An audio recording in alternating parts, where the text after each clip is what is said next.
Welcome back to my channel. Grabe, sobrang dami kong pagod today. Galing ako sa work. Stress ako pero nakuha ko pang mag-record. Sa sobrang stress ko, gusto kong ipamper yung sarili ko today. Kaya naisip kong gumawa ng 10-step Korean skincare challenge.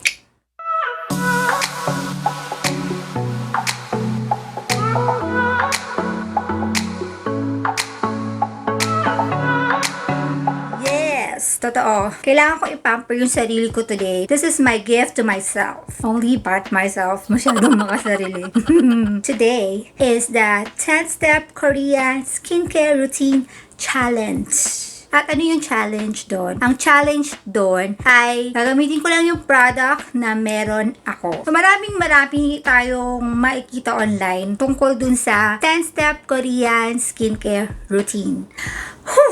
Namili lang ako ng isang website na sobrang daling sundan. You call the website Soko Glam. I will put the link here. Saka ilalagay ko rin yung link dun sa description box kung gusto mong sundan yung 10-step Korean skincare challenge. Kung bago ka dito sa aking channel, please subscribe and like, share this video. Kailangan magpapalit muna ako ng robe. Diba? Pink din ang aking robe. At syempre, tas natin ang aking hair. Kailangan walang buhok na nasa mukha. Syempre, lalagyan din natin ng diba? Kala ko pareho silang kulay, hindi pala. Umpisahan na natin. Okay, ulitin ko lang ha. Ang susundin nating step ay galing dun sa Soko Glam. Kung gusto nyo sumunod with me, punta na kayo dun sa website na yan. Okay, step Number 1, makeup remover and oil cleanser. Binanggit nila dun sa website na this is the first step of the double cleansing.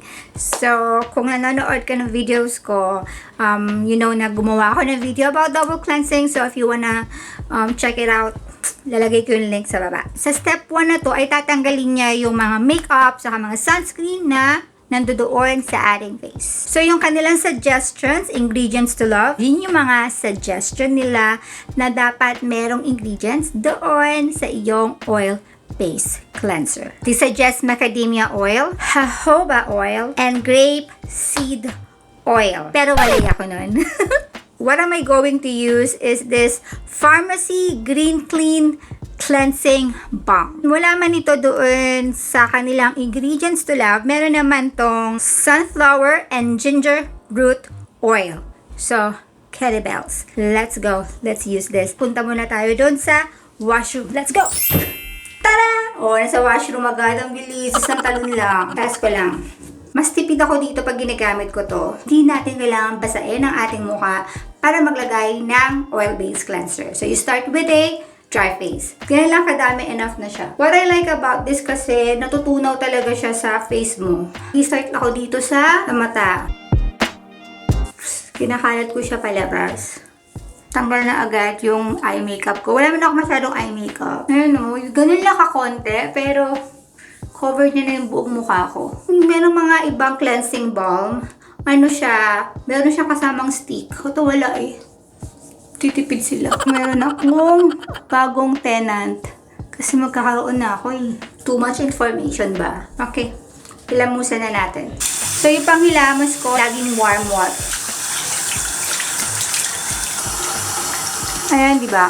Talagang linis niya. So, habang basa yung mukha natin, sabihin ko na sa iyo yung second step. At yun ay water-based cleanser. So, dito naman tatanggalin niya yung mga pawis at iba pang dirt na nasa iyong face. So, ayon sa website nila, ingredients to love, green tea, rice extract, and pearl extract. And syempre, wala ko nun, di ba? Ang gagamitin ko lang ay itong Dermatologica Special Cleansing Gel. At ito naman ay merong lavender. Siguro pasok ngayon sa kanila, no? So, malapit na matuyo. So, this one talaga, alam mo, sobrang konti lang yung ginagamit ko. Mabula na siya agad. Ganun lang kakonti. Marami pa nga yung nailagay ko eh. Nilalather ko lang ng mga ilang segundo, tapos pabanlawan na natin. Saka nakakita naghihila mo sa harap mo. Ako lang, besh. Okay, banlawan na natin. Pwede na yun. Ang pangbanlaw ko, medyo malamig na water. Okay. Siyempre, pink din ang ating Pang-tap. Balik tayo doon sa kwarto. Oh, diba? Oh, dito na ako sa kwarto din. Agad.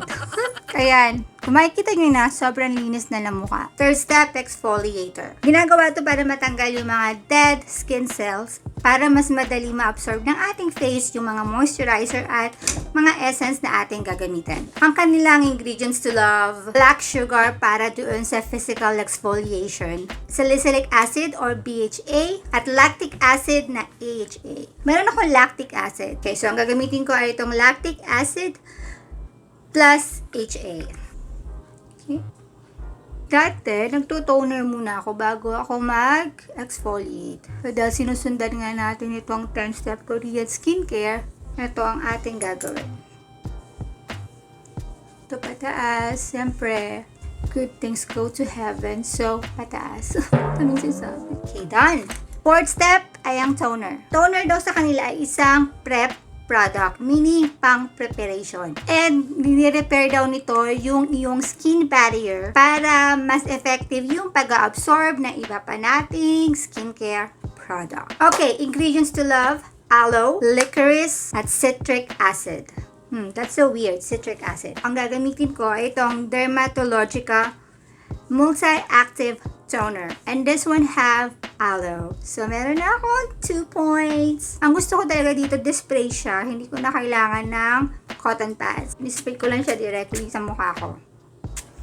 At sa aking leg. Wala na talaga masyadong active ingredients yung ginagamit kong toner. Kasi gumagamit na ako ng citric acid. So, as much as possible, gusto ko natural yung aking toner. Ang napili ko aloe kasi sobrang effective siya para sa akin. So, yung pang-limang step ay yung essence. So, para sa inyo essence, usually yung essence para sa akin ay mostly for hydration. So, ang kanilang ingredients to love ay rice extract, birch juice, hyaluronic acid, at yeast.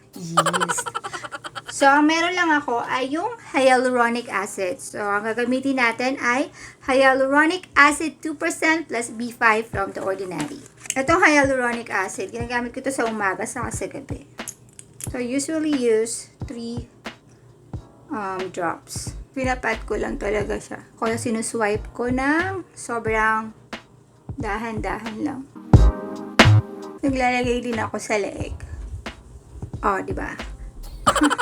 Nakailang points na ako doon sa website. Grabe, pang-5 pa lang tayo. So, meron pang-5 nakakapagod. Pang-6 na step, treatment. Special treatment.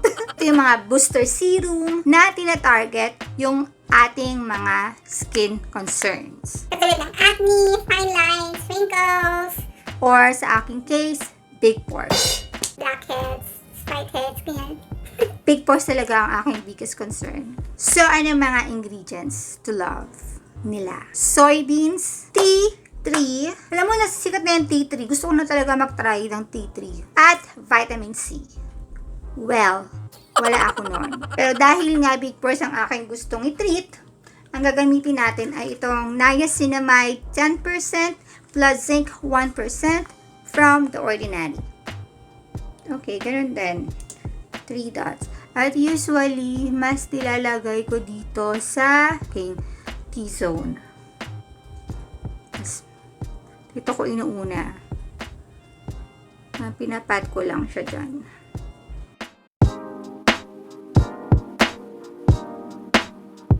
Grabe ang kintab ko na. Step number 7. Sa wakas, sheet mask. So, sabi nila dun sa website, kung yung essence daw ay heart of the Korean skincare routine, ang mask naman daw, ang soul nito. Dami ko alam. So, para saan daw ito? Para daw talagang full pack na yung pag-absorb ng mga serum at mga so-loved ingredients. Ingredients to love: cucumber, green tea, and rose. So, let me see kung ano meron ako dito. So, meron ako nito, Pacifica Super Green Detox. Tapos, meron ito, kale, charcoal, cilantro, at green tea. O, di ba? Pasok pa rin ako dun sa ingredients to love nila. Meron tong green tea. Dito ko nilalagay lahat ng aking mask. Uy, meron din pala siyang vitamin C. Ay. Wow, grabe, tignan mo. Kulay itim kasi charcoal. Charcoal nga, di ba? Ayan. Basang-basa siya, grabe. So, kabilaan siya, no? So, pwedeng 2 tao ang gumamit. Magkapatong silang ganun. Kale. Oh, gandang lamig. Oh, ang saya. Oh my God, ang sarap. Ang lamig niya. Sa akin ko para hanggang dun. Winner to. Bili ako ulit nito. Ay, grabe, ang sarap. Ay, ang sarap talaga niya sa mukha. Magre-relax muna ako doon, ha? 10 to 20 minutes. Siyempre, magre-relax muna ang lola niyo, no? Ay, grabe. Lumagpas na yata ako sa 20 minutes. Nakatulog yata ako ng konti. Grabe, sobrang nakaka-relax. I recommend this product. First time ko kasi gumamit nito eh. Galing. Try nyo to, guys. Tanggalin na natin. Kanina pa to. There you go. Grabe, na-relax talaga ako. Meron pa siyang natira. So, siguro spread lang natin para mag-absorb. Ito mo ba effect? I'm gonna buy more Pacifica sheet mask. So, enough about that sheet mask. Step number 8. Eye cream. Ang eye cream ay para sa mga dark circles, puffiness, at kung anik-anik bang problema nyo dyan sa iyong mata. So, ingredients to love. Honey, ginseng, lily. So, wala akong cream. Ang meron ako ay itong L'Oreal Honey Eye Gel. Pasok doon sa kanilang ingredients to love. So, meron itong Manuka Honey. At alam nyo na ako kung paano ito ginagamit.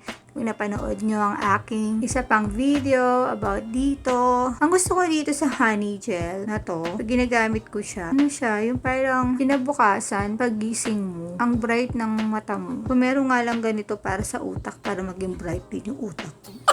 Ayan, siguro tama na yan. Ang dami. Okay, that's enough. Mag-absorb na yan later. Step number 9. Grabe. Oh, thank you. So, step number 9 is moisturizer. Pag sinabing moisturizer, hindi lang yung mga night cream or day cream.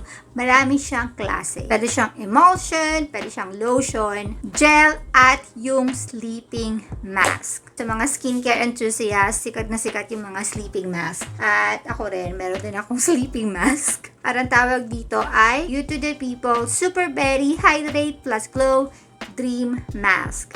So, dream mask, sleeping mask, pareho lang yun. Ang moisturizer daw ay para ma-seal yung moisture at maging smooth ang ating skin. So, ingredients to love, bamboo, hyaluronic acid, centinella asiatica, sana tama ang pag-pronounce, snail, at green tea. Parang gusto ko na talaga maghanap ng green tea. Yung mga Korean talaga, sobrang gusto nila yung mga snail mucus. Yung mucus ng snail. Gustong gusto nila yun. Alam mo, maghanap ako nun. Hirap ako maghanap dito sa Toronto nun. Kung meron kayong suggestion dyan kung anong magandang snail mucus na product, please let me know. Mag-comment kayo dun sa baba. Pero ngayon, sleeping mask muna ako. Lapit na siya maubos. Konti na lang. Sige, nagamit ko to gabi-gabi. Okay. Ayan. Grabe. Ilan ang ingredients meron dito sa pagmumukha ko. So, ang ating last step ay yung sunscreen. Yes. Yung talaga yung huli, sunscreen. Wala akong sunscreen dito. Wait lang. Saan ko ba yung nilagay? Hindi ko alam kung saan ko nilagay yung sunscreen ko eh. Meron akong sunscreen na pang summer talaga. So, tinabi ko na siya. So, ito ay protection ng ating skin para hindi siya ma-damage ng UV rays. Saka, siyempre, masasayang lahat ng nilagay mo dyan sa face mo kung wala kang sunscreen. So, yung ingredients to love nila ay titanium dioxide at zinc oxide. Siguro zinc oxide ang hahanapin ko next time. Hindi ko na talaga alam po sa ko nilagay. Ito lang yun eh. Tinapon ko yata. Yes! Kasi expired na siya. Pero ngayon, mga beautiful, yung aking pinagpipilian na bilhin ngayon ay yung Paula's Choice SPF 50. Dahil yung sunscreen madalas naman natin ginagamit sa umagang skincare routine. So sa gabi, pang 10 step ko na lang, ay yung lip balm. So ngayon, ang ginagamit ko ay itong Agave Lip Therapy. Maganda to sa gabi kasi nasisil niya talaga yung moisture. So yeah, sorry, wala akong pang 10 kaya ito lang ating pamalit. So kung tutuusin yung 10-step Korean skincare na to, okay lang. Diba, hindi naman siya ganun matrabaho. Saka it makes sense, diba? So yun lang guys. Thank you for watching. And guys, stay beautiful in and out. Goodbye.